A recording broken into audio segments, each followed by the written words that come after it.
எல்லாருக்கும் வணக்கம்.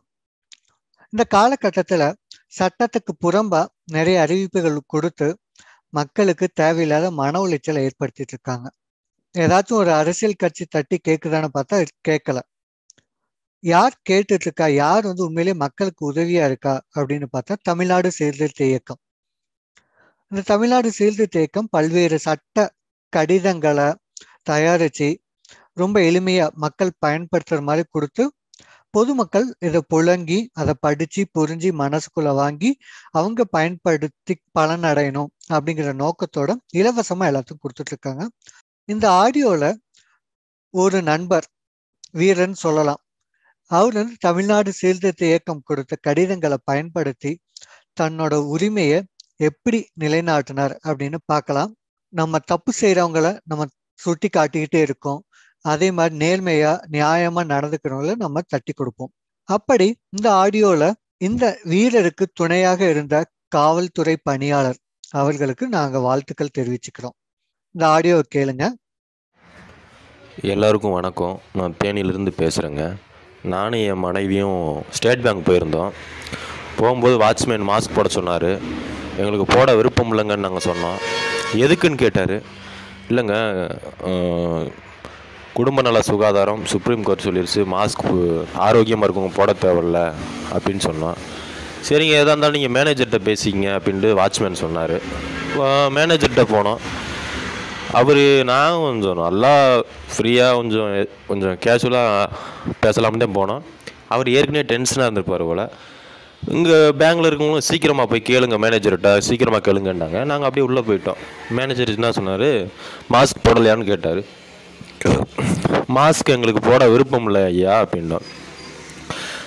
கட்டாயம் போட்டுதே ஆகணும் ஸ்டேட் பேங்க்குள்ளே வந்தா அப்படின்றாரு. இல்லைங்க, நாங்கள் பாஸ்புக் என்ட்ரி பண்ணணும், இந்த நகை அடை வச்சது பார்க்கணும், எங்களுக்கு செக் பண்ணி கொடுங்க, நாங்கள் வெளியில் போகிறோம், மாஸ்க் போட முடியாதுன்னு நாங்கள் சொன்னோம்.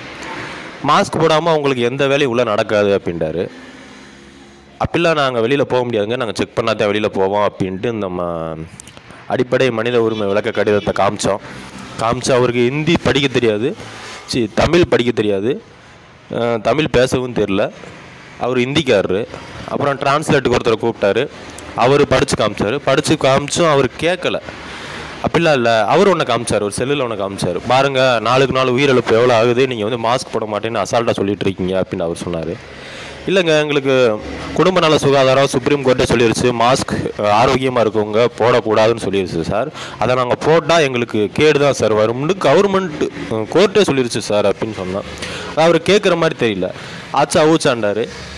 இல்லை, நீங்கள் வெளியில் போங்க, இங்கிலீஷில் கெட் அவுட், நீங்கள் வெளியில் போங்க அப்படின்றாரு. இல்லை சார், நாங்கள் போக முடியாது சார் அப்படின்னோம்.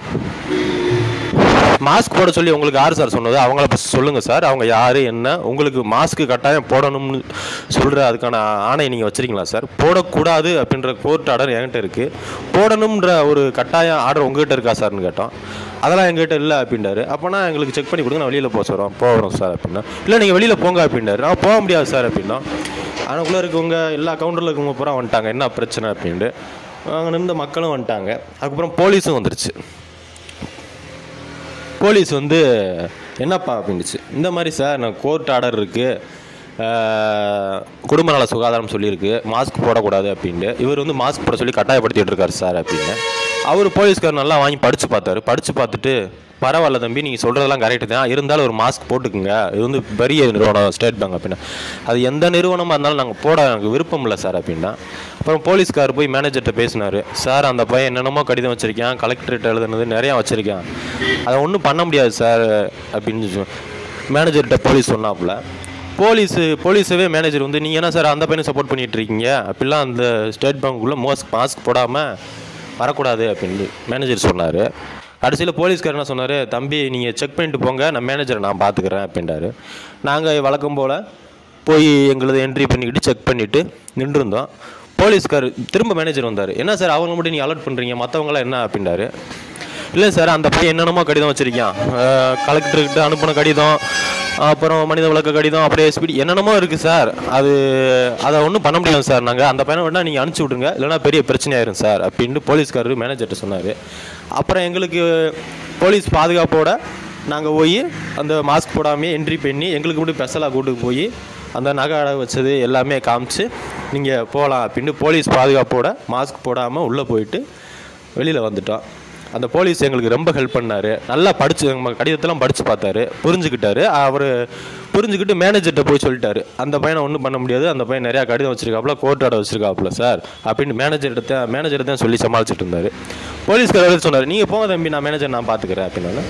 மற்ற கவுண்டரில் இருக்கவங்கலாம் எங்களுக்கு ஒரு 30-40 பேருங்க, எல்லாமே ஓரமாக வேடிக்கை பார்த்தாங்க. எங்களை மட்டும் ஒரு கவுண்டரில் கூட்டு போய் வேகமாக செக் பண்ணி அனுப்பிச்சி விட்டாங்க வெளியே. நீங்கள் ஃபஸ்ட்டு வெளியில் போங்க அப்படின்ட்டு. நாங்கள் மாஸ்க் எதுவுமே போடலை. நம்ம விளக்க கடிதம் இதெல்லாம் வந்து பக்காவாக வேலை செய்யுதுங்க. 100% வேலை செய்யுது. ரொம்ப சந்தோஷமாக இருக்குது உள்ளே போயிட்டு வந்தது. நன்றிங்க, ஜெயசீலன் ஐயாவுக்கு நன்றி. ஆனால் இதுதான் என்னுடைய முதல் வாய்ப்பு, அதை சரியாக பயன்படுத்தினா அதில் உள்ள பலனையும் அடைஞ்சிட்டோம் சார். ரொம்ப நன்றி சார். எல்லாரும் இந்த ஆடியோ கேட்டிருப்பீங்க. உங்களுக்கு இது புதுசா இருக்கலாம். ஆனா தமிழ்நாடு சீர்திருத்த இயக்கத்துல சட்டப்பூர்வ உறுப்பினரா இருக்க எங்களுக்கு இது புதுசு இல்லை. ஏன்னா நாங்க வாராந்திர சந்திப்பு ஞாயிற்றுக்கிழமை சாயங்காலம் 7 மணிக்கு நடக்குது. அதுல ஒவ்வொருத்தரும் பலரும் பல்வேறு விதமான அனுபவங்களை பகிர்றப்ப இந்த விஷயங்கள்லாம் ஒன்றும் ஒரு பெரிய ஒரு வித்தியாசமா தெரியல. ஏன்னா இந்த கடிதங்களை உண்மையிலேயே படிச்சு புரிஞ்சு உள் வாங்கிக்கிட்டு பயன்படுத்துறவங்க உண்மையிலேயே அதோட பலனை அடைஞ்சிட்டு இருக்காங்க. இந்த சட்டத்துக்கு புறம்பான அறிவிப்புகள் எதுவும் அவங்களோட வாழ்க்கையை பாதிக்கல. நீங்களும் அதோட பலனை அடையணுமா? தமிழ்நாடு சீர்திருத்த இயக்கம் வெளியிட்டிருக்க வீடியோக்கள், கடிதங்கள் இதையெல்லாம் படிச்சு புரிஞ்சு உள் வாங்கிக்கிட்டு அதை நீங்க பயன்படுத்தினாலே போதும். இதை சட்டப்பூர்வ உறுப்பினரா இணைஞ்சிங்கன்னா என்ன அதிக பலன்னா, வாரம் வாரம் சட்ட விழிப்புணர்வு நிகழ்ச்சி நடக்கும். அந்த நிகழ்ச்சிகள்ல நீங்க கலந்துக்கிறப்ப உங்களுக்கும் சட்டம் பற்றிய சரியான புரிதல் கிடைக்கும். அதனால நீங்க அதுல ஒரு நல்ல தெளிவா இருப்பீங்க. நம்பிக்கை இருந்தது அப்படின்னா பிரச்சனைகளை சந்திப்பது எளிதாக இருக்கும் உங்களுக்கு. அதனால நீங்களும் சட்டப்பூர்வ உறுப்பினரா தமிழ்நாடு சீர்திருத்த இயக்கத்துல இணைஞ்சி எங்களோட சேர்ந்து பயனடையணும்னு வேண்டி கேட்டுக்கொள்கிறேன். நன்றி, வணக்கம்.